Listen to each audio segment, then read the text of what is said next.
Hello student, welcome back to my channel. मैं हूं शरण गोस्वामी। आज के इस वीडियो में मैं आप लोगों को पढ़ाने वाला हूं कि जीव जनन कैसे करते हैं, आपका पूरा चैप्टर एक ही वीडियो में। तो आप लोगों के लिए ये चैप्टर बहुत ही इंपॉर्टेंट है बोर्ड एग्जाम के लिए। तो आप लोग इस वीडियो को लास्ट तक देखते रहिए। मैं आप लोगों को इसके हर एक टॉपिक को समझाने वाला हूँ, ठीक है, जनन से लेकर लास्ट तक, ठीक है। तो आज हम लोग समझेंगे, अगर आप लोग इसके आगे के जो चैप्टर है, रासायनिक अभिक्रिया एवं समीकरण, अम्ल क्षार एवं लवण, धातु एवं अधातु, कार्बन तथा उनके यौगिक और तत्वों का आवर्त वर्गीकरण और जैव प्रक्रम, इन सबको नहीं देखा है तो इस वीडियो के नीचे लिंक आप लोगों को मिल जाएगा, डिस्क्रिप्शन में आप लोग देख लेना, सभी का लिंक मिल जाएगा, ठीक है। तो आइए हम लोग पहले देखते हैं पहला टॉपिक, जनन। जनन क्या होता है, यहाँ पहला टॉपिक है जनन, ठीक है। जनन क्या होता है, देखिए, अपने समान संतान उत्पन्न करना ही जनन कहलाता है।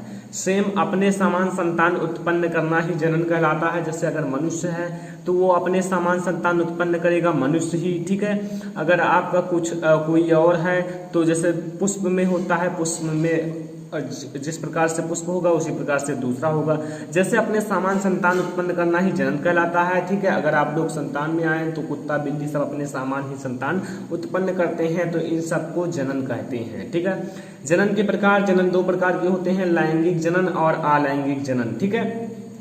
लैंगिक जनन पहले मैं आप लोगों को समझाऊंगा और अलैंगिक जनन दोनों को समझाऊंगा, और एक और है कायिक जनन, उसे भी समझाने वाला हूं। तो तीनों को समझेंगे, लेकिन आप लोग पहले समझिए लैंगिक और अलैंगिक जनन।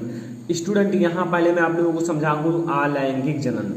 अलैंगिक जनन क्या होता है, इस जनन में सिर्फ एक जनक की आवश्यकता होती है। देखिए स्टूडेंट, दो जनक होते हैं, इसमें केवल एक ही जनक की आवश्यकता होती है। जैसे नर और मादा, इसमें केवल नर की ही आवश्यकता होगी या केवल मादा की ही आवश्यकता होगी, दोनों की नहीं होती है अलैंगिक जनन में। इस जनन में सिर्फ एक जनक की आवश्यकता होती है। इससे जो संतान उत्पन्न होता है उसे क्लोन कहते हैं। क्या कहते हैं? क्लोन, ठीक है। तो इस जनन में केवल सिर्फ एक जनक की आवश्यकता होती है। जैसे जनक दो होते हैं, नर और मादा, ठीक है, लेकिन इसमें केवल एक ही जनक की आवश्यकता होती है।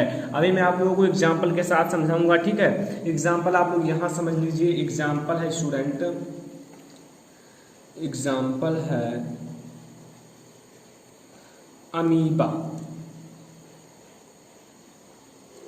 अब अमीबा में कैसे होता है ये मैं आप लोगों को बता दूं, ठीक है। एक अमीबा है, ठीक है, एक अमीबा है।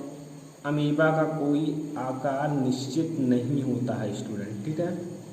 ये एक अमीबा है, ये आपका अमीबा है। अब इसका जनन हो रहा है अलैंगिक जनन द्वारा, ठीक है। तो यहाँ देखिए कुछ बीच में इस टाइप से स्थान बनाएगा, ठीक है, और यहाँ जो आपका केंद्रक है वो थोड़ा लंबा हो जाएगा, ठीक है। यहाँ मैं आप लोगों को शॉर्ट में समझा रहा हूँ। केंद्रक ये लंबा हो जाएगा और ये जो होगा दो अमीबा बनाएगा। नंबर फर्स्ट ये जिस प्रकार से हो, और ये नंबर टू, ये जो है एक केंद्रक टूटकर दो अमीबा का निर्माण करते हैं। ऐसे ही अमीबा में जनन होता जाता है। ये होता है अमीबा में जनन कैसे होते हैं। यहाँ आपको दो अमीबा मिले, एक अमीबा के द्वारा दो अमीबा। देखिए स्टूडेंट, सेम उसी प्रकार से हैं, जिस प्रकार से इनके जनक होते हैं ठीक उसी प्रकार से इनके संतान या इन्हें क्लोन कह सकते हैं, ये भी होते हैं। इनमें कोई चेंजेस नहीं होता है, सेम उसी प्रकार से होते हैं। क्योंकि स्टूडेंट इसमें जो होता है स्टूडेंट, किसी एक जनक की आवश्यकता होती है। अब किसी एक जनक की आवश्यकता होगी तो सेम उसी प्रकार से संतान भी उत्पन्न होगा, ठीक है। तो आइए मैं आप लोगों को अब समझाता हूं लैंगिक जनन। लैंगिक जनन समझो स्टूडेंट। लैंगिक जनन, इस जनन के लिए दो विपरीत जनकों की आवश्यकता होती है। जो आपका ये जनन है इसके लिए दो विपरीत जनकों की आवश्यकता होती है। अब कौन कौन से जनकों की आवश्यकता होती है आप लोग जानते होंगे, नर और मादा। यहाँ मैं आप लोगों को समझा देता हूँ, ठीक है। यहाँ क्या होते हैं, नर और मादा, ठीक है। ये दो विपरीत जनक हैं, उसमें केवल नर हो या मादा हो तो भी आपका संतान उत्पन्न हो जाता है, ठीक है। तो यहाँ इसमें नर युग्मक होता है, क्या होता है, नर युग्मक, और इसमें क्या होता है, मादा युग्मक, ठीक है। नर में नर युग्मक और मादा में मादा युग्मक, ठीक है। इसमें क्या होता है स्टूडेंट, इसमें होता है सॉरी स्टूडेंट, इसमें होता है क्या, शुक्राणु,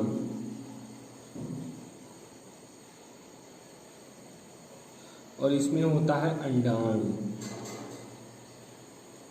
और ये दोनों जब अपन में फ्यूज करते हैं तो क्या होता है, युग्मनज का निर्माण होता है, युग्मनज,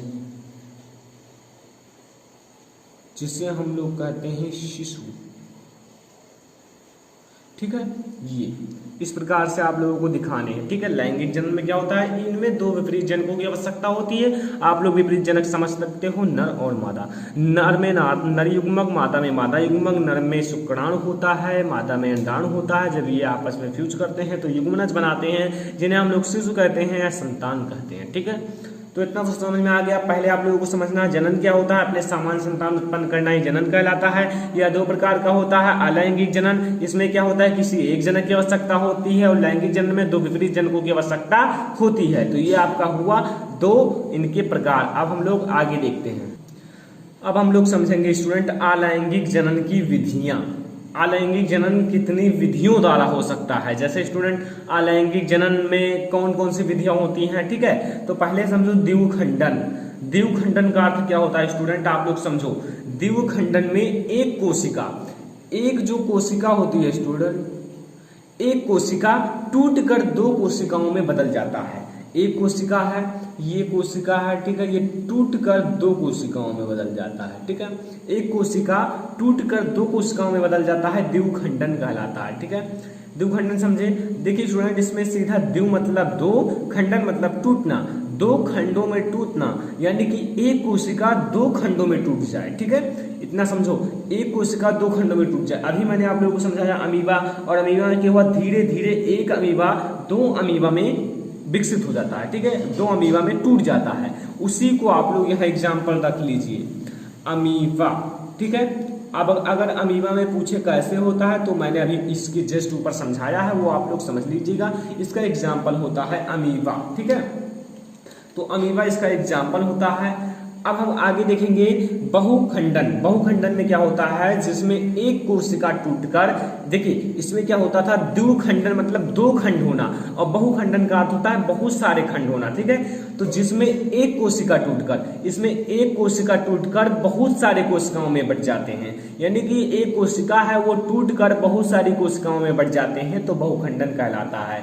बहुखंडन मतलब बहुत खंडन होना। ठीक है, तो बहुखंडन क्या हुआ, जिसमें एक कोशिका टूटकर बहुत सारे कोशिकाओं में बट जाते हैं, बहुखंडन कहलाते हैं। इसका जो एग्जाम्पल होगा स्टूडेंट इधर समझ लीजिए,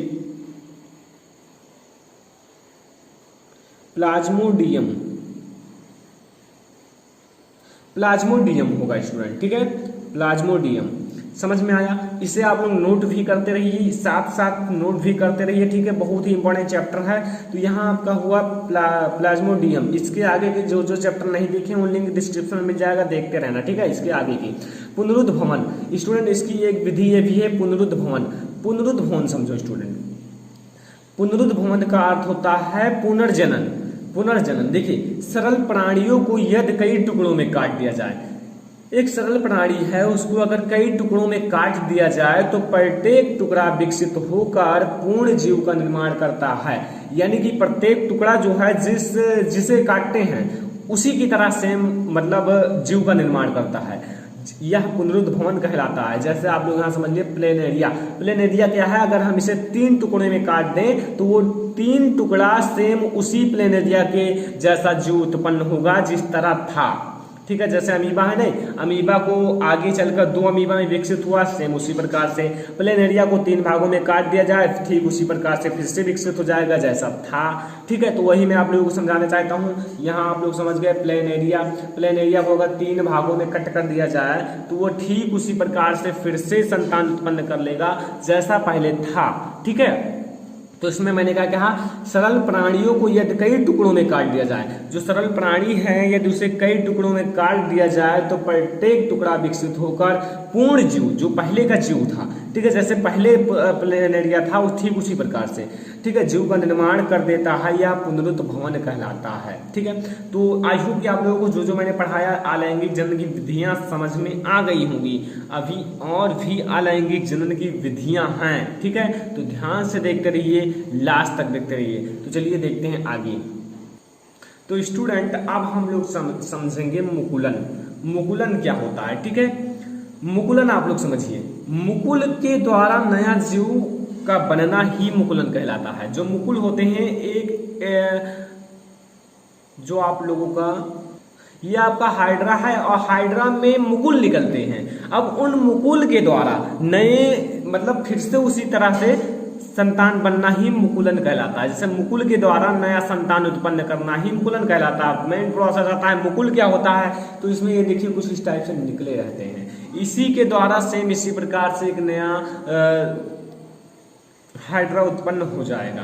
तो मुकुल के द्वारा नया संतान उत्पन्न करना ही मुकुलन कहलाता है। तो बहुत इजी वे से मैंने बताया है, क्योंकि बहुत ही आसान वे से मैंने बताया है, ठीक है। तो आप लोग ऐसे ही बोर्ड एग्जाम में लिख लेना या और भी लॉन्ग करके लिख सकते हो, लेकिन ये कोई गलत नहीं है, आप लोगों के लिए एकदम फिटेबल है, ठीक है। तो मुकुल के द्वारा नया संतान उत्पन्न करना या मुकुल के द्वारा नया जीव का बनना ही मुकुलन कहलाता है। अब हम लोग समझेंगे स्टूडेंट आगे पुष्प की संरचना, स्ट्रक्चर ऑफ फ्लावर, ठीक है। आज हम लोग पूरी पुष्प की संरचना को देखने वाले हैं। पुष्प में क्या क्या होते हैं, ठीक है। ये मैं जनरली एक पुष्प है गुड़हल का, ठीक है। आपको सेम उसी तरह नहीं बनाना है, क्योंकि उनके आपको कुछ इस टाइप से पुष्प को बनाना है कि उनके सभी भाग स्पष्ट रूप से आप लिख सको। तो बोर्ड एग्जाम में आपको कुछ इस टाइप से पुष्प बनाना है। अगर आ जाए पुष्प की संरचना तो आपको इसी तरह से पुष्प को बनाना है। तो स्टूडेंट आज मैं आप लोगों को पुष्प की संरचना को पूरा समझाऊंगा। पुष्प के कितने भाग होते हैं, ये आपका क्या है, ठीक है, ये आपका क्या है, सब कुछ समझाने वाला हूँ इस पुष्प के माध्यम से, ठीक है। तो वीडियो को लाइक करते रहिए, ठीक है। आइए हम लोग देखते हैं। पहले आप लोग समझिए, ये जो आपका है ये क्या है, ठीक है, ये, ठीक है, ये है आपका स्टूडेंट दल पुंज, ठीक है।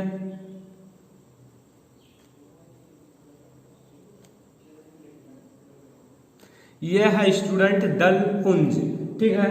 तो ये भी आपका दल पुंज है, मतलब दो हैं तो दोनों आपके दल पुंज हैं, ठीक है। और ये जो है ये आपका क्या है, ये है स्टूडेंट वाहिदल पुंज या वाहिदल पुंज, वाहिदल पुंज, ठीक है। ये आपका क्या है स्टूडेंट, वाहिदल पुंज है। एक एक को आप लोगों को अच्छे से समझना है। आप लोग अपना नोट उठाइए, ऐसे पुष्प बनाइए, ठीक है। पुष्प बनाना नहीं जानते हैं तो मैंने एक वीडियो बनाया है, ठीक है, उसे देख लेना।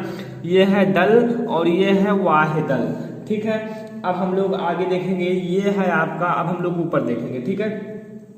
ये जो है आपका पूरा आपका क्या है, पुंकेसर है, ठीक है। क्या है स्टूडेंट, पुंकेसर। ये आपका जो पूरा है एक पुंकेसर है, ठीक है। और ये जो है आपका स्त्री केसर है, पुंकेसर। अब मैं आप लोगों को समझाता हूं, ये क्या है, पूरा जो आप लोगों का है ये है पुंकेसर। इनके भाग को मैं इस तरफ आप लोगों को दर्शाऊंगा, ठीक है। ये आपके क्या हैं, ये सब कुछ बताने वाला हूं, ठीक है। अब ये आप लोग समझिए, इनके पहले इधर, ठीक है। ये आपका क्या है, प्राग कोश। ये आपका क्या है, ये आपका है स्टूडेंट प्राग कोश। इसके अंदर होते हैं प्राग कण।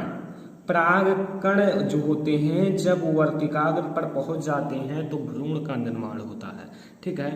तो ये आपका हो गया। अब देखिए स्टूडेंट, ये आपका क्या है, ये जो आपका डंठल है इसे हम लोग कहते हैं पुतंतु। क्या कहते हैं, पुतंतु। आप लोग जो गुड़हल का पुष्प होता है उसमें इन सभी भाग को देख सकते हो।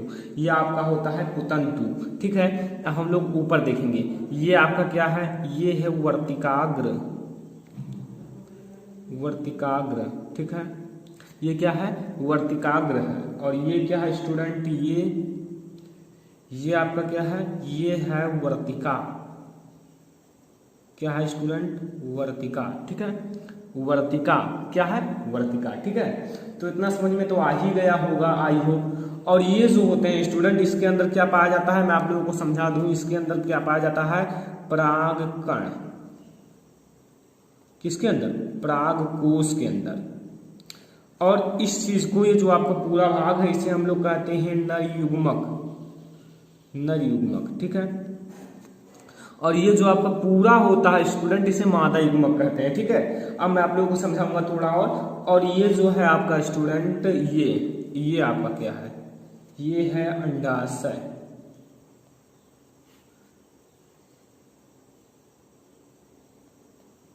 ठीक है, अंडाशय। और इनके अंदर जो इस टाइप से हैं ये क्या है, ये है स्टूडेंट बीजांड, क्या है, बीजांड। तो आई होप कि आप लोगों का जो पुष्प की संरचना है वो तो इतना ही होगा, ठीक है। दल पुंज, दल और दल पुंज, वाह्य दल पुंज, वर्तिका, वर्तिका ये है, ठीक है। अब यहाँ आपकी एक नली आती है, जब ये आपका परागकण ये वर्तिका पर आता है तो इस नली के द्वारा इस मादा युग्मक के अंदर चला जाता है, तब भ्रूण का निर्माण होता है, ठीक है, और एक नया पौधा का निर्माण होता है। इसी को हम लोग कहते हैं परागण। परागण मैं आप लोगों को पढ़ा दिया है ऑलरेडी, देख लेना, ठीक है। अब इसमें आपसे मैं पूछूं कि इसमें आपका सहायक चक्र क्या है और आवश्यक चक्र क्या है, तो आई होप कि आप लोग बता दोगे स्टूडेंट। इसमें जो सहायक चक्र है वो क्या है, इसमें आपका सहायक चक्र जो केवल सहायता करता है, जिसका मतलब देखिए सहायक चक्र जो देखिए इसका क्या है, वाह्य दलपुंज और दलपुंज ये केवल सहायक होते हैं, ठीक है, क्योंकि ये केवल लगे रहते हैं, इनके आकर्षण को बढ़ाते हैं, ठीक है। ये लाल कलर का, रेड कलर का, और ये दलपुंज, ठीक है। दलपुंज आपका रेड कलर का होता है और वो ग्रीन कलर का। अब आपका मैं पूछूं आवश्यक चक्र क्या है, आवश्यक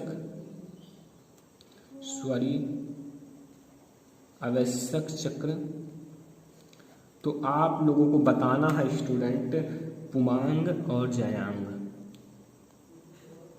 पुमांग जयांग यानी कि मादा और नर, ठीक है, लेकिन आप लोग उसमें पुमांग और जयांग ही लिखना। तो स्टूडेंट ये था हमारा आज पुष्प की संरचना, जो कि बहुत ही इंपॉर्टेंट है आपके बोर्ड एग्जाम के। आई होप कि आप लोगों को पुष्प की संरचना समझ में आ गया होगा। अब हम लोग समझेंगे एक लिंगी पुष्प और द्विलिंगी पुष्प क्या होते हैं। एक लिंगी पुष्प और द्विलिंगी पुष्प, ठीक है, इन दोनों को समझो, ध्यान से देखना, ठीक है।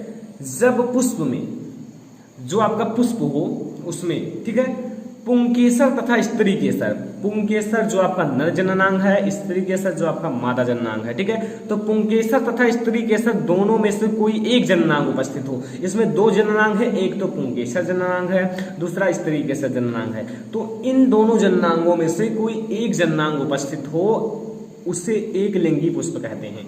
एक लिंगी यानी कि एक लिंगी पुष्प, यहाँ एक आ रहा है तो इसलिए आप लोगों को याद रखना दोनों जननांगों में से किसी एक का उपस्थित होना, किसी पुष्प में दोनों जननांगों में से किसी एक का उपस्थित होना ही आपका एक लिंगी कहलाता है। मैंने क्या कहा, जब पुष्प में पुंकेसर तथा स्त्री केसर, जो आपका पुंकेसर होते हैं और स्त्री केसर होते हैं, अभी मैंने जस्ट पुष्प की संरचना समझाया है, ठीक है। तो पुंकेसर तथा स्त्री केसर दोनों में से कोई एक जननांग उपस्थित हो, दोनों जननांग में से कोई एक जननांग उपस्थित हो उसे एक लिंगी पुष्प कहते हैं। एग्जाम्पल है आपका पपीता और तरबूज, ठीक है। पपीता और तरबूज में कोई एक जननांग उपस्थित होता है, चाहे आपका पुंकेसर होगा और चाहे आपका स्त्री केसर होगा। तो ये आप लोग नोट कर लीजिए, पपीता और तरबूज, ठीक है। तो ये आपके एग्जाम्पल हैं। तो आगे देखते हैं उभयलिंगी पुष्प, उभयलिंगी पुष्प या द्विलिंगी पुष्प, ठीक है। जब पुष्प में पुंकेसर तथा स्त्री केसर दोनों जननांग उपस्थित हो, वहां क्या था, केवल पुंकेसर हो या स्त्री केसर हो, लेकिन इसमें क्या है, दोनों जननांग हो, यानी कि पुंकेसर और स्त्री केसर दोनों जननांग उपस्थित हो तो उसे उभयलिंगी पुष्प कहते हैं। यदि कोई पुष्प है उसमें दोनों जननांग उपस्थित हो, पुंकेसर भी हो स्त्री केसर भी हो, तो उसे हम लोग उभयलिंगी कहते हैं। जैसे आपका गुड़हल और सरसों का पुष्प, गुड़हल का पुष्प और सरसों का पुष्प दोनों को आप लोग देखे होंगे, गुड़हल देखे होंगे, सरसों का भी पुष्प देखे होंगे। इसका भी एग्जाम्पल लेकर आप लोगों को समझाया जा सकता है। इसका एग्जाम्पल लेकर मैंने ऑलरेडी समझा दिया है, ठीक है, पहले बनाया था एक वीडियो, ठीक है। तो उसको भी समझा दिया है। तो ये है एक लिंगी और उभयलिंगी पुष्प, दोनों को समझ में आ गया हो तो दोनों नोट कर लीजिए। जब पुष्प में पुंकेसर तथा स्तरीकेसर दोनों में से कोई एक जननांग उपस्थित होता है तो उसे एक लिंगी पुष्प कहते हैं, पपीता और तरबूज। और इसका है जब पुष्प में पुंकेसर या स्तरीकेसर पुंकेसर तथा स्तरीकेसर दोनों जननांग उपस्थित होते हैं तो उसे उभयलिंगी पुष्प कहते हैं, जैसे आपका है गुड़हल और सरसों। ठीक है, तो हम लोग अगला टॉपिक देखते हैं। तो स्टूडेंट अगला टॉपिक है हमारा कायिक जनन। कायिक जनन क्या होता है? कायिक जनन आप लोगों को मैं समझाऊंगा बहुत ही अच्छे से। कायिक जनन और उनकी जो विधियां हैं, कलम लगाना, दाब लगाना, ठीक है, इनके लाभ कायिक जनन के, तो ध्यान से देखते रहिए। ठीक है, देखिए स्टूडेंट, कायिक जनन मतलब ऐसे पौधों में होता है जिनमें बीज नहीं होते। जैसे बीज से ही नए संतान की उत्पत्ति होता है, तो जिसमें होते नहीं है सीड, तो उसमें कायिक जनन का उपयोग किया जाता है। ठीक है, कायिक जनन, तो यहां समझो, देखिए, बिना बीज वाले पौधों में जनन क्रिया कायिक भाग द्वारा जनन होता है। ठीक है, जो बिना बीज वाले पौधे होते हैं उसमें जो जनन की क्रिया कायिक भाग द्वारा जनन होता है। जैसे पौधे के कायिक अंग, पौधे के जो कायिक अंग हैं, जड़ है, तना है, पत्ती है। तना के द्वारा हम लोग क्या कर सकते हैं?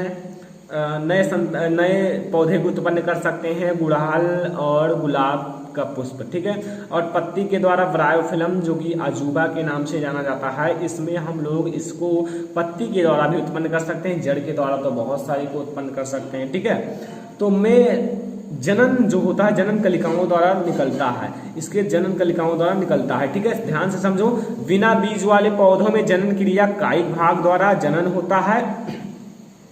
पौधे के कायिक अंग जो है जड़, तना, पत्ती में जनन कलिका जो कलिकाओं द्वारा निकलता है। ठीक है, अब हम लोग इनकी विधि समझते हैं। कलम लगाना, जिसे हम लोग कहते हैं कटिंग। ठीक है, कलम लगाना क्या होता है समझो, ध्यान से मैं आप लोगों की भाषा में लिखा हूं, सेम आप लोग समझ जाओगे, तुरंत आप लोगों की ही भाषा में है।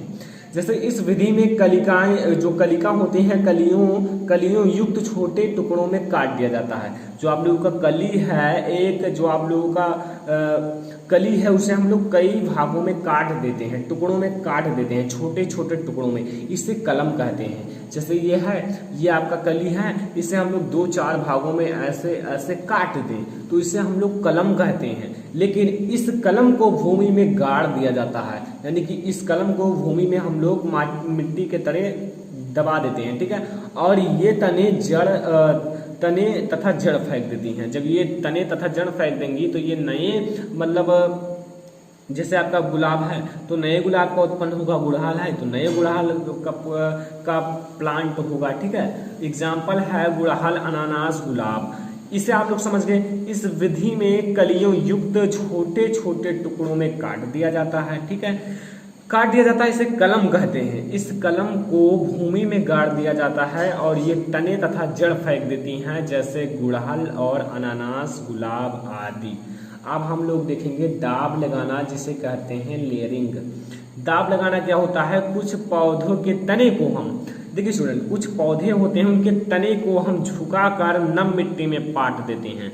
नम मिट्टी में पाट देते हैं, कुछ समय बाद जो होता है दबी हुई कली, जड़ तथा नए तने निकल आते हैं। देखो, जड़ तथा नए तने होते हैं, आ जाते हैं, तो वो भी नए पौधे की उत्पत्ति हो गई। जैसे आप लोग नींबू ले सकते हो और अनार भी ले सकते हो। ठीक है, इन सबको हम लोग लगा सकते हैं, दाब लगाकर बहुत सारे को लगा सकते हैं। ठीक है, तो ये आप लोगों को समझ में आया। कुछ पौधे के तने को हम झुकाकर नम मिट्टी में पाट देते हैं, कुछ समय बाद दबी हुई कली जो होता है, जड़ तथा नए तने फेंक देते हैं या निकल आते हैं। ठीक है, तो ये हुआ आपका दाब लगाना। Layering and cutting, I hope कि आप लोगों को समझ में आया होगा।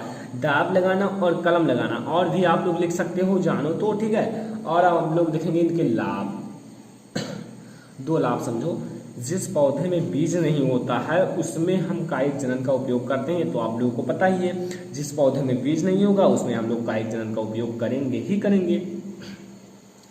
इसमें नए पौधे जल्दी निकल आते हैं। इसमें जो होते हैं स्टूडेंट, नए पौधे जल्दी निकल आते हैं। इसके जो नए पौधे होते हैं जल्दी निकल आते हैं। ठीक है, तो ये होता है स्टूडेंट कायिक जनन। ठीक है, अब हम लोग आगे देखते हैं। अब हम लोग समझेंगे स्टूडेंट परागण। परागण की पूरी प्रक्रिया, परागण कितने प्रकार के होते हैं, स्वपरागण के लाभ, स्वपरागण की हानि, परपरागण के लाभ, परपरागण की हानि। तो सब कुछ समझोगे, ध्यान से देखिए। किसी पुष्प की, यहाँ पहले समझो परागण क्या होता है। किसी पुष्प के पुंकेसर से, पुंकेसर आप लोग समझते हो, जो पुष्प का नर जननांग है उसी, ठीक है, पुंकेसर से उसी पुष्प के वर्तिकाग्र तक जो परागकण होते हैं, परागकोश के अंदर परागकण पाए जाते हैं, ठीक है। तो परागकणों के पहुंचने की क्रिया को परागण कहते हैं, ठीक है। अब मैं आप लोगों को समझाता हूँ, ठीक है। यहाँ मैं क्या कहना चाहता हूँ, किसी पुष्प के पुंकेसर से उसी पुष्प के वर्तिकाग्र तक पहुँचने की क्रिया जो होती है, पहुँचने की क्रिया को परागण कहते हैं, ठीक है। समझ में आ गया होगा। अगला है स्वपरागण। स्वपरागण क्या होता है, ये जो होते हैं यह दो प्रकार के होते हैं। नंबर 1 स्वपरागण, जब एक पुष्प के परागकण, जो एक पुष्प है उसका परागकण को उसी पुष्प के, जो उसी पुष्प के वर्तिकाग्र तक पहुंचता है। जैसे एक पुष्प है उसका परागकण उसी के वर्तिकाग्र तक जाता है, पहुंचता है, तो यह क्रिया स्वपरागण कहलाता है, यानी कि स्वयं होना, ठीक है। जैसे एक पुष्प है गुड़हल का पुष्प है, तो उसी पुष्प का जो परागकण होता है, परागकोश के अंदर जो परागकण पाया जाता है, उसी पुष्प के वर्तिकाग्र पर जाता है, पहुंचता है, तो इसे स्वपरागण कहते हैं। स्वपरागण के लाभ, इसमें पादप का शुद्ध वंश चलता है। इसमें पादप का शुद्ध वंश कैसे चलता है, क्योंकि उसी पुष्प का जो परागकण होता है उसी वर्तिकाग्र पर जाता है, तो इसका शुद्ध रूप चलेगा, शुद्ध वंश चलेगा, क्योंकि वही सेम चलता चला जाएगा, ठीक है। और इसमें अधिक परागकणों की आवश्यकता नहीं होती है। इसमें अधिक परागकणों की आवश्यकता इसलिए नहीं होगी क्योंकि स्टूडेंट वही पुष्प का वही पुष्प के परागकण उसी वर्तिकाग्र पर जाएंगे, तो थोड़ा कम ही जाएंगे, तो भी उनका जो होता है अंडाणु तक पहुंच जाते हैं और जनन हो जाता है। हाँ देखिए, ऐसे बीज शीघ्र नहीं पकते हैं। ये जो बीज होते हैं ऐसे बीज स्वयं नहीं पकते, मतलब शीघ्र नहीं पकते हैं।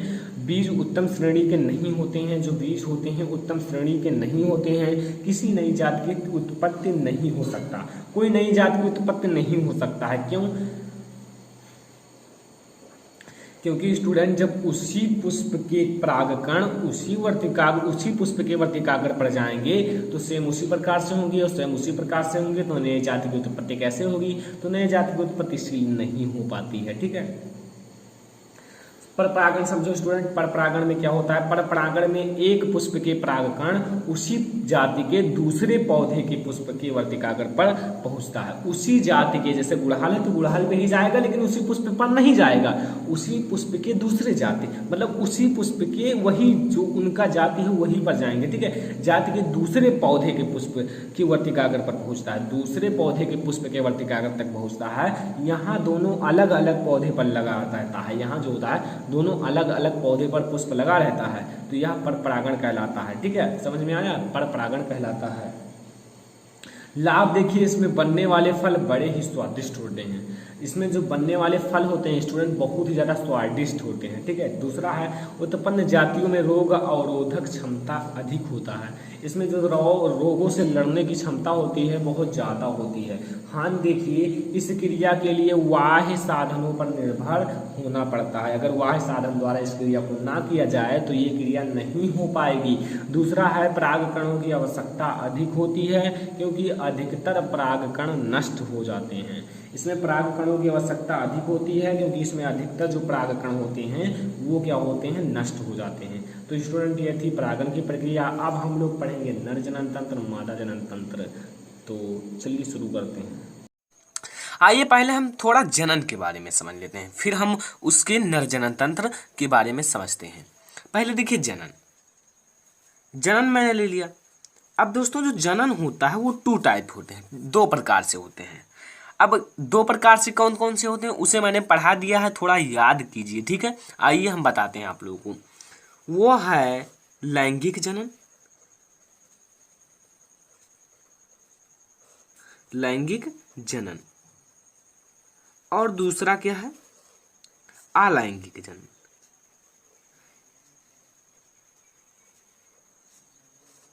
दो टाइप के होते हैं, लैंगिक जनन तथा अलैंगिक जनन। अब डियर स्टूडेंट, ये लैंगिक जनन हुआ और अलैंगिक जनन हुआ। लैंगिक जनन जानते होंगे तो बहुत ही अच्छा है, नहीं जानते हैं तो देख लीजिए। जैसे जब लैंगिक जनन में नर तथा मादा दोनों की आवश्यकता होती है। ठीक है, नर तथा मादा, नर प्लस मादा, और ये दोनों मिलकर जाइगोट बनाते हैं, यानी कि युग्मक बनाते हैं। ठीक है, तो ये आपका होता है क्या, लैंगिक जनन। अब आप लोग समझिए अलैंगिक जनन क्या होता है। इसमें या तो नर होगा या तो मादा होगा। जैसे अमीबा को आप देख लीजिए। ठीक है, अमीबा जो होता है ये क्या होता है कि यहाँ इसका केंद्रक होता है और ये ऐसे टूटते टूटते दो भागों में टूट जाता है और ये दो दो अमीबा हो जाते हैं। ये मैंने पढ़ा दिया है, जाके देख सकते हैं। ठीक है, एक में ही दो हो जाते हैं। तो इसी प्रकार से इसमें एक ही युग्मक, एक ही जैसे जनन की आवश्यकता होती है, जैसे या नर हो या मादा हो, कोई आवश्यकता दोनों की नहीं होती है। लेकिन लैंगिक जनन में दोनों का होता है। आइए अब हम देखते हैं नर जनन तंत्र। ठीक है, अगले वीडियो में मादा जनन तंत्र, लेकिन इसमें हम देखेंगे नर जनन तंत्र के बारे में। आइए देखते हैं मेल रिप्रोडक्टिव सिस्टम। ठीक है दोस्तों, तो ये देखिए डियर स्टूडेंट, नर जनन तंत्र, जिसे हम इंग्लिश में कहते हैं मेल रिप्रोडक्टिव सिस्टम। ठीक है, तो ये दो प्रकार से होते, देखिए नर जनन तंत्र, मादा जनन तंत्र, दो जनन तंत्र होते हैं। लेकिन मैं आप लोगों को केवल इस वीडियो में नर जनन तंत्र ही बताने वाला हूँ। पहले आप लोग इसका चित्र देखिए, ध्यान से चित्र पहले देखिए। चित्र अगर आप देख के समझ जाएंगे तब आसान हो जाएगा। ठीक है, ये देखिए, ये इस प्रकार से इसका चित्र होता है। चित्र आप लोग बनाना सीख लीजिए। ठीक है, ये देखिए ऐसे होता है। यहाँ देखिए ये शुक्राशय है, ध्यान से देखिए, ये शुक्राशय है, ये शुक्राशय है। एंड ये मूत्र नलिका है। ये क्या है, मूत्र नलिका है। जो मूत्र नलिका होता है किडनी से जुड़ा रहता है। किससे जुड़ा रहता है, किडनी, यानी कि उत्सर्जन तंत्र जो होता है उसको मैंने पढ़ा दिया है। उसमें मैंने चित्र में समझाया भी है कि जो मूत्र नलिका होता है किडनी से जुड़ा रहता है। आइए मैं आप लोगों को दिखाता हूं एक बार और। ठीक है, अब देखिए यहाँ मूत्र नलिका कहाँ है। ये देखिए किडनी से जुड़ा हुआ है या नहीं, ये मूत्रवाहिनी या मूत्र नलिका। ठीक है, ये देखिए किडनी से जुड़ा हुआ है। ठीक है, तो ध्यान से देखिए, किडनी से जुड़ा रहता है। तो मूत्र नलिका किडनी से जुड़ा होता है। आपको एक स्टेप बनाना है मूत्र नलिका, और ऐसे आप लोगों को पैराग्राफ बनाना है, फिर उसमें लिखना है मूत्र नलिका किडनी से जुड़ा रहता है। ठीक है, जिसके द्वारा मूत्र जाता है। अब आइए हम देखते हैं दूसरा, शुक्रवाहिनी। शुक्रवाहिनी का क्या कार्य है, यह लगभग 40 सेंटीमीटर लंबा होता है। जो शुक्रवाहिनी होता है, ये देखिए यहाँ से आता है, ये सब शुक्रवाहिनी है, ये सब शुक्रवाहिनी है। ध्यान से देखिए, ये नलिका जो है ये तो होता है 40 सेंटीमीटर लंबा होता है। ठीक है, और यह शुक्राणु का रास्ता होता है। ये शुक्राणु का रास्ता होता है, इसी द्वारा शुक्राणु जाते हैं। शुक्राणु का रास्ता होता है।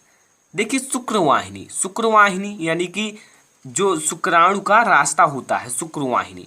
तो आप लोगों को एक वो बनाना है पैराग्राफ और लिखना है शुक्रवाहिनी स्टेप में, फिर उसमें हेडिंग डाल के शुक्रवाहिनी लिखना है। फिर लिखना है शुक्रवाहिनी जो होता है 40 सेंटीमीटर लंबा होता है तथा शुक्रवाहिनी शुक्राशय का रास्ता होता है। ठीक है, ऐसे आप लोगों को लिख देना है। मैं आप लोगों को बता रहा हूँ, यह लगभग 40 सेंटीमीटर लंबा होता है और यह शुक्राणु का रास्ता होता है। ठीक है, चित्र ध्यान से देखिए, ये आपका एक ग्रंथि है, ये प्रोस्टेट ग्रंथि। ठीक है, इधर आइए थोड़ा, ये प्रोस्टेट ग्रंथि, ये ध्यान से देखिए, प्रोस्टेट ग्रंथि। ठीक है, ये क्या है, प्रोस्टेट ग्रंथि एंड प्रोस्टेट ग्रंथि। और मैंने आप लोगों को क्या बताया, शुक्राशय, मूत्र नलिका, सभी के बारे में बताया। मूत्रवाहिनी कितनी सेंटीमीटर लंबा होता है, तो आप लोगों को बताना है 40 सेंटीमीटर लंबा होता है। ठीक है, और ये जो आपका है, ये मैंने थोड़ा भूल गया, ये क्या है, मूत्राशय।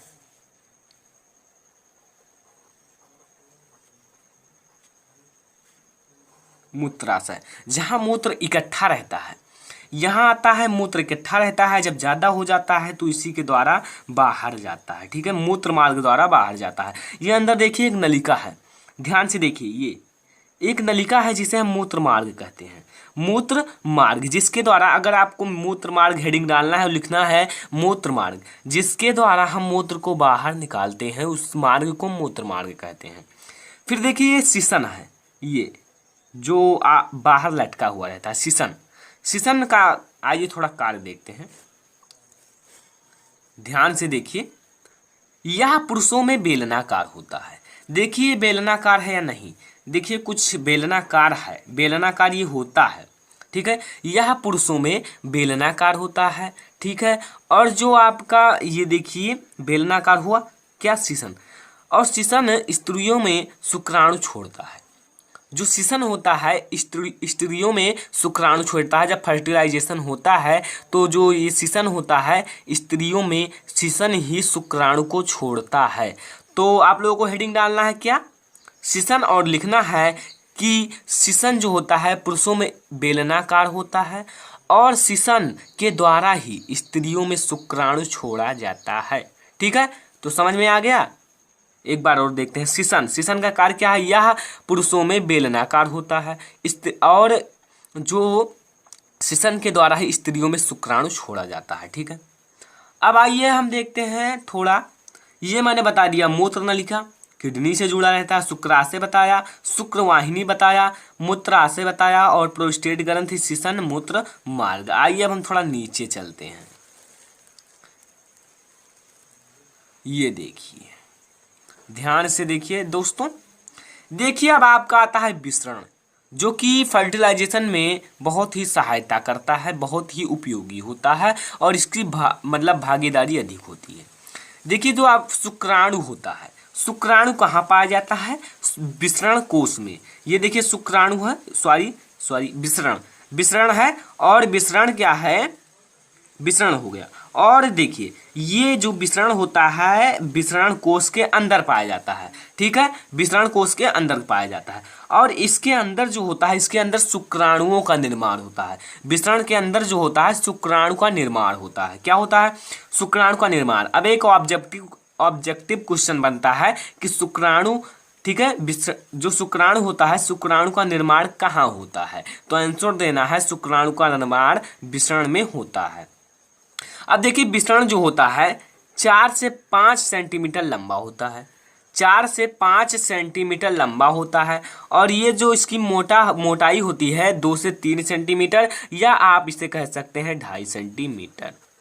ठीक है, 2 से 3 सेंटीमीटर और 2.5 सेंटीमीटर भी कह सकते हैं, मोटा होता है। और ये गुलाबी रंग का होता है। किस रंग का होता है, गुलाबी रंग का होता है। तो ध्यान से देखिए। और तीसरा आकार में अंडाकार होता है। ये जो इसका आकार होता है अंडाकार होता है। किसके आकार, एग के आकार, अंडाकार होता है और शुक्राणु इसी में बनते हैं। अभी मैंने बताया विसरण में ही शुक्राणु का निर्माण होता है। अब आप लोगों को हेडिंग डालना है विसरण, फिर लिखना है विसरण जो होता है 4 से 5 सेंटीमीटर लंबा होता है। फिर इसी में दूसरा स्टेप बनाइए कि जो विसरण होता है 2 से 3 सेंटीमीटर मोटा होता है। और तीसरा बनाइए जो विसरण होता है गुलाबी रंग का होता है। चौथा इसका आकार अंडाकार होता है। पांचवा विसरण में ही शुक्राणुओं का निर्माण होता है।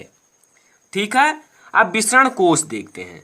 विसरण कोश जिसके अंदर विसरण होता है, ठीक है, इसमें दोनों विसरण बंद रहते हैं। एक बहुत ही इंपॉर्टेंट टॉपिक कि विसरण जो होता है किसके अंदर बंद रहता है, तो आप लोगों को बताना है विसरण कोश के अंदर।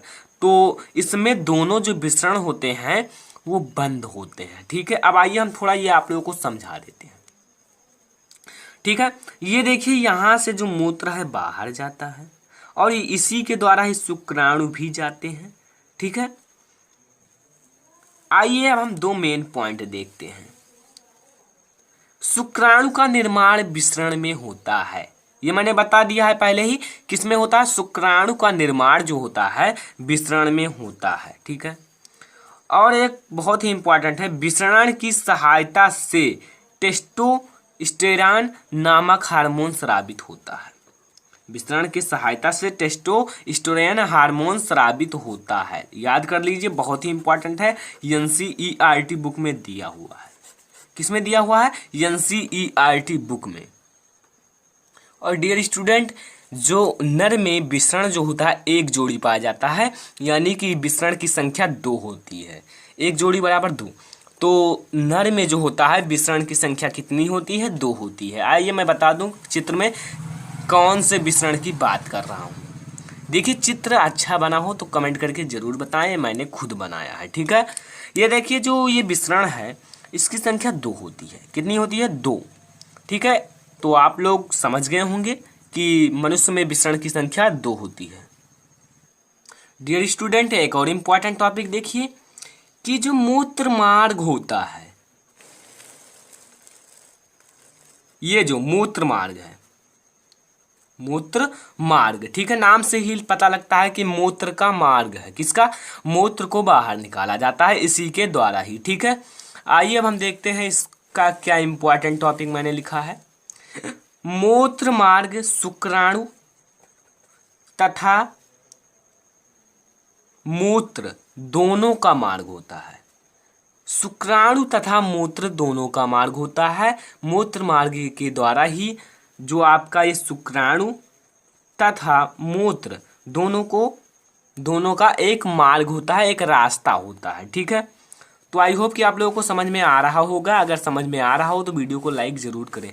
देखिए, ये है चित्र, और चित्र में आप लोगों को पूरा दर्शाना है और आप लोगों को हेडिंग डाल के अच्छी तरह से लिखना है बोर्ड एग्जाम में अगर पूछा जाए तो, ठीक है।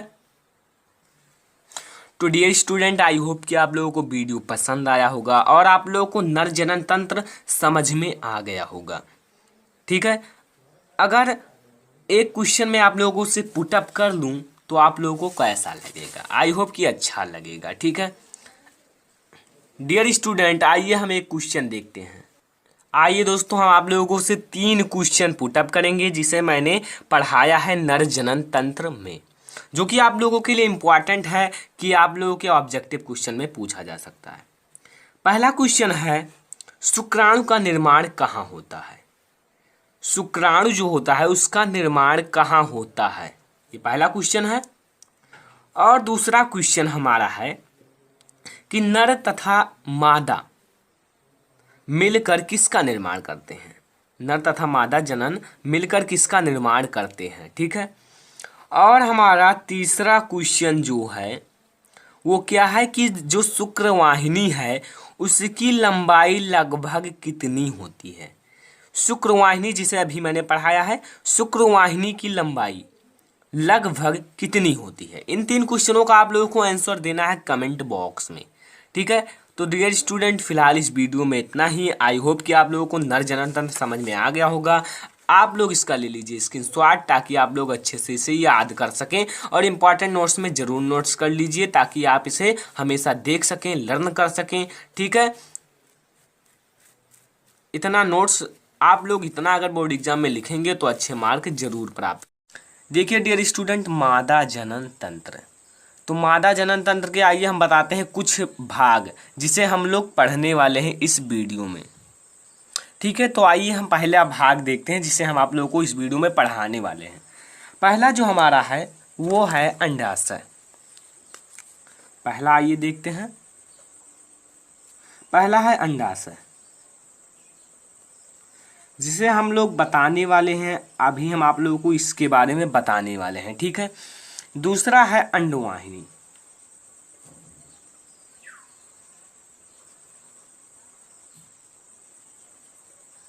अंडवाहिनी क्या है? अंडवाहिनी, ठीक है। और तीसरा जो हमारा है वो है गर्भाशय।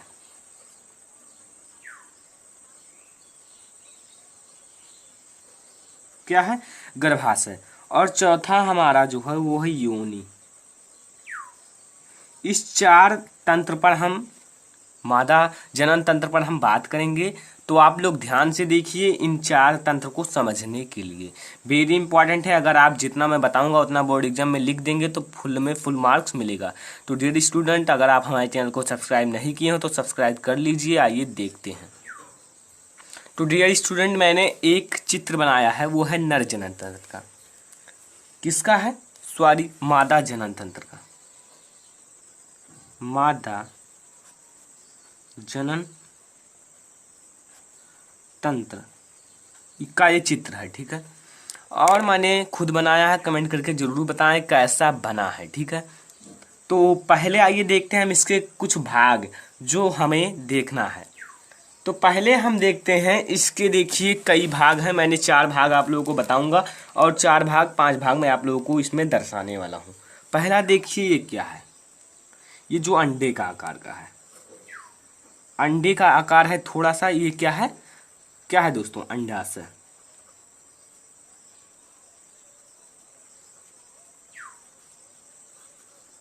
क्या है? अंडाशय। एक जोड़ी अंडाशय मादा जनन तंत्र में पाया जाता है। देखिए एक ये है, एक ये है, दोनों अंडाशय हैं। क्या है? अंडाशय। और अब हम देखते हैं ये क्या है, देखिए ये है गर्भाशय। क्या है? गर्भाशय, ठीक है। अब हम आते हैं थोड़ा, ये क्या है? ये जो खुला हुआ है एक प्रकार से, ये है ग्रीवा। क्या है? ग्रीवा, ठीक है। ये क्या है? ग्रीवा, ठीक है। अब हमारा आता है जो कि है योनि। योनि इसमें से कौन सा है?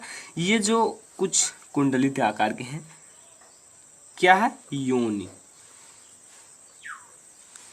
अब हमारा क्या बचा? अब हमारा बचा है अंडवाहिनी। क्या है? जो अंडवाहिनी, ठीक है, नाम से ही पता चलता है, जो अंडे का रास्ता होता है, जो अंडे के पहुंचाता है, अंडवाहिनी।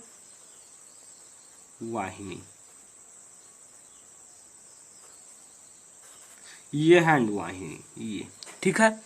तो डियर स्टूडेंट, ये चित्र आप लोग ध्यान से समझिए। अंडाशय, अंडाशय देखिए मैंने उसका अलग अलग देखिए लिख दिया है सभी का।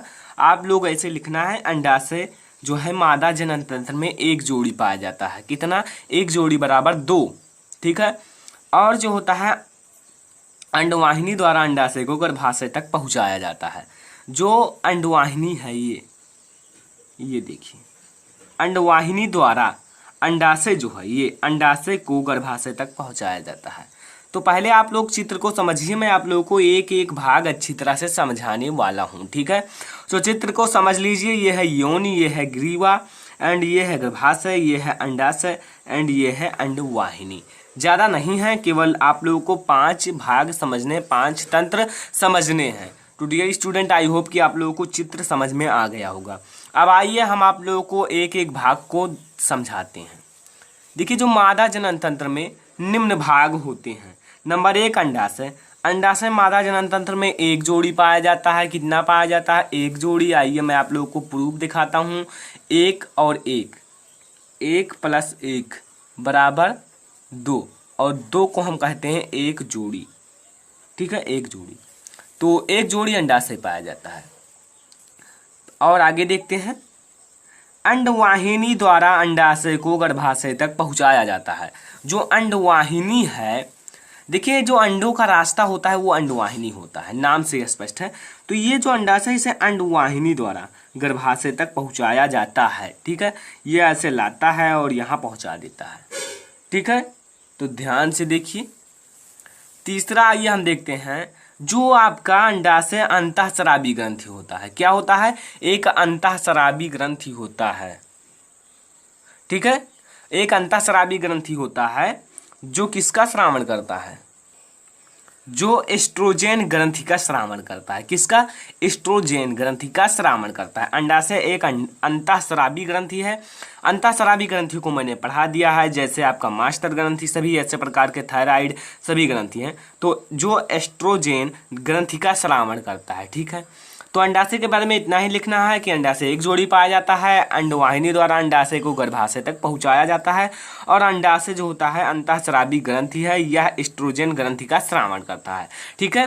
तो अंडाशय के बारे में इतना लिखना है। फिर देखिए हम दूसरा भाग देखते हैं, अंडवाहिनी जो अंडाशय को पहुंचाता है, उसके बारे में। अंडवाहिनी यह 10 से 20 सेंटीमीटर लंबा होता है। जो अंडवाहिनी होता है, यहाँ देखिए अंडवाहिनी जो होता है, 10 से 20 सेंटीमीटर लंबा होता है। ये कितना होता है? 10 से 20 सेंटीमीटर लंबा होता है। ठीक है, तो लंबा होता है। आइए अब आगे देखते हैं। यह एक कुंडलित नलिका होती है। यह एक नलिका होती है, एक कुंडलित नलिका होती है जो गर्भाशय के दोनों ओर स्थित होता है। जो गर्भाशय होता है उसके दोनों ओर स्थित होता है। ठीक है, आइए देखते हैं कैसे स्थित होता है। ये देखिए, ये इतना है गर्भाशय और इसके ये देखिए दोनों ओर स्थित है। ठीक है, तो ऐसे आप लोगों को ये ध्यान में रखना है एक एक टॉपिक्स, क्योंकि दोस्तों ये आपके बोर्ड एग्जाम में 4 नंबर या 7 नंबर में पूछा जाता है। ठीक है, तो ये जो गर्भाशय के दोनों ओर स्थित होता है, कार्य देखिए, अंडाशय को अंडवाहिनी गर्भाशय के अंदर पहुंचाता है। ठीक है, तो अभी बताया है कि अंडाशय को अंडवाहिनी ही गर्भाशय के अंदर पहुंचाता है। ठीक है, और दूसरा इसे निषेचन नली भी कहते हैं। जो आपका अंडवाहिनी, इसे हम निषेचन नली कहते हैं। ये याद कर लीजिए, अंडवाहिनी को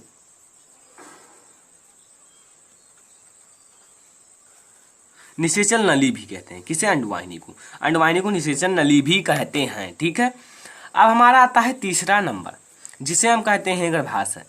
दोनों अंडवाहिनी मिलकर एक गर्भाशय का निर्माण करती हैं।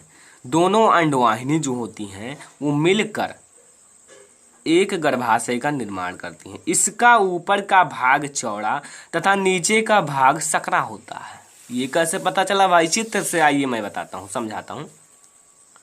इसके ऊपर का भाग चौड़ा और नीचे का भाग सकरा होता है।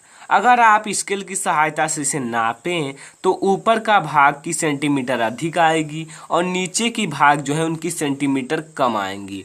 ठीक है, तो ध्यान से देखिए, इसके ऊपर का भाग चौड़ा तथा नीचे का भाग सकरा होता है। ठीक है, आइए अब आगे देखते हैं।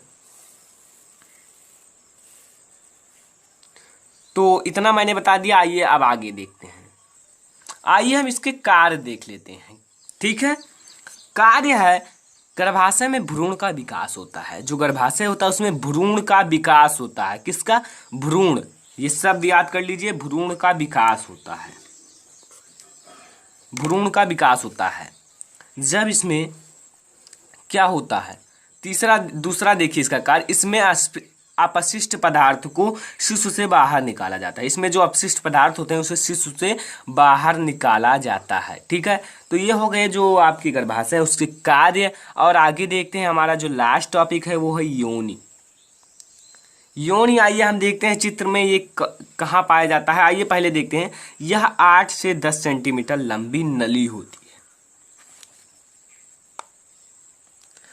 8 से 10 सेंटीमीटर ये जो है योनि, ये योनि जो है, देखिए ध्यान से, ये योनि जो है ये 8 से 10 सेंटीमीटर लंबी नली होती है। ठीक है, नली होती जो मादा जनन तंत्र में मैथुन अंग होता है। ये क्या होता है? एक मैथुन अंग होता है। ठीक है, ये एक मैथुन अंग होता है। ठीक है, और ये एक मैथुन अंग होता है। योनि जो होता है वो अम्लीय होता है। अम्लीय क्यों होता है? क्योंकि इसमें एबिसिक अम्ल पाया जाता है। अगर भाई अम्ल पाया जाएगा, जिसमें अम्ल पाया जाएगा वो अम्लीय होगा, जिसमें क्षार पाया जाएगा वो क्षारीय होगा। आइए आगे देखते हैं। तो डियर स्टूडेंट, मैंने आप लोगों को कई भाग, कई तंत्र मादा जनन तंत्र के बताए हैं और आप लोग, आई होप कि आप लोगों को समझ में भी आ गया होगा। देखिए, पहले तो आप लोगों को पहला स्टेप है चित्र बहुत अच्छी तरह से समझना है, या हो नर जनन तंत्र या मादा जनन तंत्र में। ठीक है, चित्र को ध्यान से देखना है और समझना है और एक एक भाग दर्शाना सीखना है। अगर आप लोगों को याद रखना है तो एक बार इसे देखकर नोट्स कीजिए और आसानी से अपने नोट्स में, ताकि आप लोगों को याद रहे। ठीक है, ये क्या है? अंडाशय, ये है गर्भाशय, ये है ग्रीवा और ये है योनि, ये है अंडवाहिनी। ये सब आप लोगों को याद करना है। ठीक है, और नोट्स कर लेना है। ये देखिए, आप लोगों को अंडाशय के बारे में थोड़ा नोट्स करना है, याद करना है। ठीक है, फिर अंडवाहिनी है जो कि 10 से 20 सेंटीमीटर लंबी होती है। ठीक है, लास्ट में अभी हम कुछ क्वेश्चन पुटअप करने वाले हैं जो कि आप लोगों को बताना है। गर्भाशय, ठीक है, आइए और देखते हैं। योनि जो कि 8 से 10 सेंटीमीटर लंबी नली होती है, यह एक मैथुन अंग होता है। तो डियर स्टूडेंट, ये थे कुछ इम्पॉर्टेंट टॉपिक्स। तो आई होप कि आप लोगों को ये समझ में आ गया होगा। आइए अब हम कुछ क्वेश्चन को देखते हैं। तो डियर स्टूडेंट, आप लोग अपने NCERT बुक में देख सकते हैं, आप उसे ध्यान से पढ़ लीजिए। ठीक है, ये देखिए आपके जो 151 पृष्ठ पर दिया हुआ है। ठीक है, उसे भी आप लोग ध्यान से पढ़िए। नर जननतंत्र तथा मादा जननतंत्र दोनों दिया हुआ है। ठीक है, तो NCERT बुक को भी साथ में पढ़ते हुए चलिए। जो दोस्तों भ्रूण होता है उसका जो आकार होता है गेंद के आकार का होता है। भ्रूण जो होता है उसका आकार जो होता है एक गेंद के आकार का होता है। ठीक है, किसके आकार का? गेंद के आकार का। तो डियर स्टूडेंट, आइए हम आप लोगों से कुछ क्वेश्चन पुटअप करते हैं ताकि आप लोग ध्यान से इसका आप लोगों को आंसर कमेंट बॉक्स में देना है। तो क्वेश्चन आइए देखते हैं। क्वेश्चन क्या है कि जो अंडाशय होता है उसे गर्भाशय तक कौन पहुंचाता है? कौन सा तंत्र पहुंचाता है? अंडाशय को गर्भाशय तक कौन सा तंत्र पहुंचाता है? ठीक है, इसका आंसर आप लोगों को कमेंट बॉक्स में देना है। आइए हम लोग दूसरा क्वेश्चन देखते हैं। ठीक है, अंडाशय जो होता है किस ग्रंथि का स्रावण करता है? किस ग्रंथि का स्रावण करता है? अंडाशय जो है वो किस ग्रंथि का स्रावण करता है? दो क्वेश्चन आप लोगों को बताना है। तीसरा क्वेश्चन आप लोग बताइए कि जो मादा जनन तंत्र है, मादा जनन तंत्र में निषेचन नली कौन सी होती है? अभी अभी मैंने पढ़ाया है, जो मैंने पढ़ाया उसी में से मैं आप लोगों से क्वेश्चन पूछ रहा हूँ कि जो मादा जनन तंत्र है उसमें निषेचन नली कौन सी होती है? ठीक है, तो आई होप कि आप लोगों को तीनों क्वेश्चन समझ में आ गए होंगे।